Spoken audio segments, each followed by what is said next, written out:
Hello friends, welcome back to our channel. আশা করছি তোমরা সবাই ভালো আছো। আজ অনেক দিন পরে একটা নতুন ভিডিও নিয়ে চলে আসলাম। এর মধ্যে আমি একটা ভিডিও ছাড়িনি, সরস্বতী পুজোও ভেবেছিলাম করব, কিন্তু বাড়িতে খুব ঝামেলা থাকায় করতে পারিনি। এই কদিন আমি কিভাবে কাটালাম চলো তোমাদের সঙ্গে ভাগ করে নিই।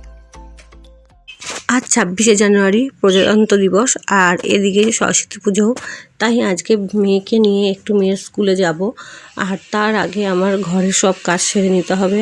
আর শাশুড়ি মা ভীষণ অসুস্থ হয়ে পড়েছে প্রত্যেকবারের মতন, আর পুরোটাই আমার ওপর দিয়ে যাবে। অন্যবারে তাও ওনার একটু স্মৃতিশক্তি ঠিক থাকে, এবারে এমনই অবস্থা যে ওনার খাওয়া দাওয়া সব বন্ধ হয়ে গেছে। আর ওনাকে দেখতে দেখতে আমারও ভীষণ শরীর খারাপ।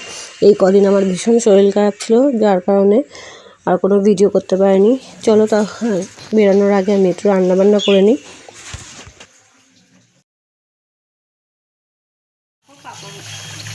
মোটামুটি ভাজা হয়ে গেছে।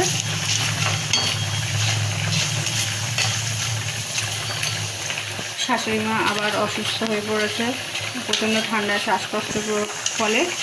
দেখো তার খাওয়া দাওয়াও অনেক চেঞ্জ হয়ে গেছে, সেই জন্য আমি এখন শাশুড়ি মা কিছুই খেতে পারছে না, তাই এখন পাতলা করে ডালিয়া করছি। ওনাকে খাওয়ানোর চেষ্টা করতে হবে। ওনার খাওয়া দাওয়া একদমই বন্ধ হয়ে গেছে, কিন্তু যেইভাবে হোক ওনাকে বাঁচিয়ে রাখার জন্য আমার করতে হবে। এই সব বানানো হয়ে গেলে তারপরে ওনাকে এখন খাওয়াবো। ওনার এখন নড়াচড়া করারও ক্ষমতা নেই, মানে নিজের হাত যে নাড়াবে সেরকম ক্ষমতা নেই। আর ওনাকে সুস্থ করতে করতে আমি এক প্রকার অসুস্থ হয়ে পড়েছি। এখন ওনাকে খাইয়ে আমার হাজব্যান্ডের কাছে রেখে আমি এখন মেয়েকে নিয়ে স্কুলে যাব। ওখান থেকে একটু বাপের বাড়ি যাব মেয়েকে রেখে আসতে, কারণ শাশুড়ি মার জন্য ও কোথাও বেরোতে পারে না। তাই আমি ওকে কয়েকদিনের জন্য মার বাড়িতে রেখে আসবো। একটু আগে শাশুড়ি মার সান এখন তো বন্ধ, তাই স্পঞ্জ করিয়ে দিলাম, কারণ ভীষণ শ্বাসকষ্টের প্রবলেম। ওনার খুব প্রবলেম হচ্ছে, দেখেও ভালো লাগছে না।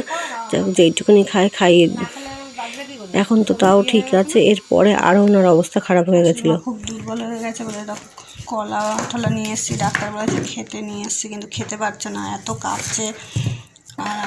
ফল টল রেখেছি কিন্তু খেতেই পারছে না। যাই হোক, আজকে আবার কেক বানাবো, তাই সব কিছু বার করে রাখলাম। 27শে জানুয়ারি দাদার অ্যানিভার্সারি, তাই খুব তাড়াতাড়ি এই কেকটা অল্প সময়ের মধ্যে বানিয়ে রেখে দিলাম। আর এখন মেয়েকে নিয়ে আমি বেরিয়ে পড়েছি, মেয়ের স্কুলে যাব। গিয়ে তারপরে মেয়েকে নিয়ে নরেন্দ্রপুরে বাপের বাড়িতে রাখতে যাব। যাওয়ার সময় কয়েকটা ফটো তুলেছি, কিন্তু ভিডিও করতে পারিনি।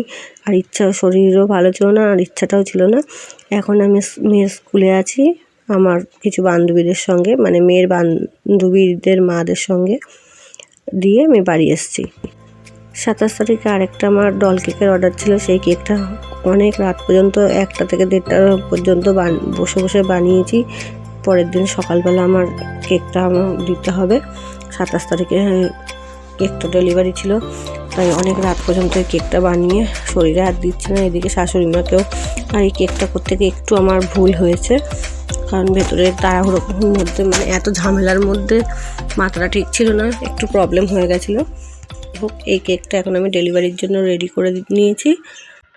আর এদিকে আমার বাপের বাড়িতে আমার মেয়ে ছিল, সেখানে দাদার অ্যানিভার্সারি সেলিব্রেট হয়েছে আমার বানানো কেক কেটে।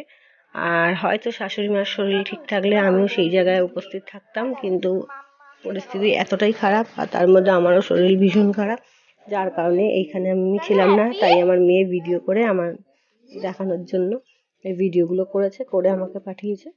আর তাই তোমাদের সঙ্গে সবার সঙ্গে শেয়ার করলাম ভিডিওটা। দেখো, আমার বানানো কেক খেয়ে আমার বাবা মাও খুব খুশি, সবাই খুশি। অ্যানিভার্সারি উপলক্ষে বৌদিকে একটা শাড়ি আমি গিফট করেছিলাম, সেটা ওই দিন পরতে পারিনি, কিন্তু পরের দিন দেখো পরে আমাকে দেখাচ্ছে, সত্যি ভালো লাগছে ওকে। আর এই যে কেকটা কেটে আমার মেয়ে খেয়ে আমাকে দেখাচ্ছে যে মা ভীষণ ভালো হয়েছে। 28শে জানুয়ারি আমার বান্ধবী অনুর ছেলে সায়নের জন্মদিন ছিল। আমার নিমন্ত্রণ ছিল, কিন্তু শাশুড়ি মার অবস্থা এতই খারাপ, মানে নড়াচড়ার ক্ষমতা থেকে যত দিন যাচ্ছিল আরও খারাপ হয়ে যাচ্ছিলো। খাওয়া দাওয়া বন্ধ, ওষুধ বন্ধ, একদমই দেখো বুঝতেই পারছো শ্বাসকষ্টে কীরকম হচ্ছে, মানে ওনার কোনো সেন্স নেই। আর ওনাকে নিয়ে সারাদিন এই দেখাশোনা করতে করতে আমার শরীর ভীষণ খারাপ। অবশেষে রাত্রির 10:30-11টার সময় আমি গেছি, গিয়ে কোনো রকমে বান্ধবীদের সঙ্গে একটু বসে কোনো রকমে খেয়ে দিয়ে আমি চলে এসেছি। মেয়ে ছিল না, মেয়ে ছিল বাপের বাড়িতে। আর ওরাও আমার জন্য সবাই বসেছিল, আমি যতক্ষণ না গেছি ওরাও খাওয়া দাওয়া করেনি। এই সবাই মিলে পাড়ার সব বন্ধুরা মিলে আমরা একসঙ্গে খাওয়া দাওয়া করেছি। আর খুব ক্লান্ত ছিলাম বলে বেশিক্ষণ থাকিও নি, কোনো রকমে খাওয়া দাওয়া করে নিয়ে চলে এসেছি। আর খুব ভালো রান্না হয়েছিল। আর দেখো তোমাদের সঙ্গে ভাগ করে নিচ্ছি কী কী রান্না হয়েছিল। আরও অনেক কিছু ছিল যেগুলো তোলা হয়নি। এবার আসছে একটা খুব খারাপ খবরে, কষ্টের খবরে। কারণ শাশুড়ি মাকে নিয়ে এতটাই আমি অসুস্থ হয়ে পড়েছি, নিজেও একজন পেশেন্টকে দেখতে দেখতে মানুষ অসুস্থ হয়ে পড়ে। তার মধ্যে আমার এই পোষা খরগোশদের নিয়েও আমি আরও ঝামেলায় পড়ে গেছি, কারণ ওদের না ঠিক মতন খাবার দিতে পারছি না কিছু, যার কারণে আমি ওদের দুজনকে একজনকে দিয়ে দিয়েছি কিছুদিনের জন্য। আর সেই জায়গায় পাখি নিয়ে এসেছি, কারণ মেয়ে নাহলে মনটা খারাপ হবে। আশা করছি ওরা যেখানে থাকবে সেখানে ভালোই থাকবে। আর ওদের খাবার দাবার একটা প্রাণী রেখে যদি না দিতে পারি খুব কষ্ট হতো, সেজন্য ওদেরকে আমি দিয়ে দিয়েছি। আর এখন পাখিগুলোর মোটামুটি তেমন ঝামেলা নেই, খাবার দিয়ে রাখলে হয়। কিন্তু একটা খরগোশের তো ঝামেলা আছে সব দিক দিয়ে, যার কারণে খুব কষ্ট হচ্ছিল, কিন্তু কিছু করার নেই, ওদের বাঁচিয়ে রাখার জন্য দিয়ে দিলাম। আর এখনও আমার শরীর খুব একটা ভালো নেই, অনেক কষ্টের বলে শাশুড়ি মাকে আগের থেকে অনেকটা রিকভারি করেছি, এখন শরীর যথেষ্ট সুস্থ আছে। তার জন্য প্রচণ্ড খাটতে হয়েছে আমার, রাত দিন জেগে আমি পরিশ্রম করতে হয়েছে। যাক, বিপদে পাশে কেউ থাকে না, সেটা প্রত্যেকবারের মতন আমি এবারেও প্রমাণ পেলাম। তাই যতক্ষণ আমার চেষ্টা আমি করব, দেখা যাক। যদি ভিডিওটা ভালো লাগে প্লিজ লাইক শেয়ার কমেন্ট করে দিও। আবার দেখা হবে আরেকটা নতুন ভিডিওতে। টাটা।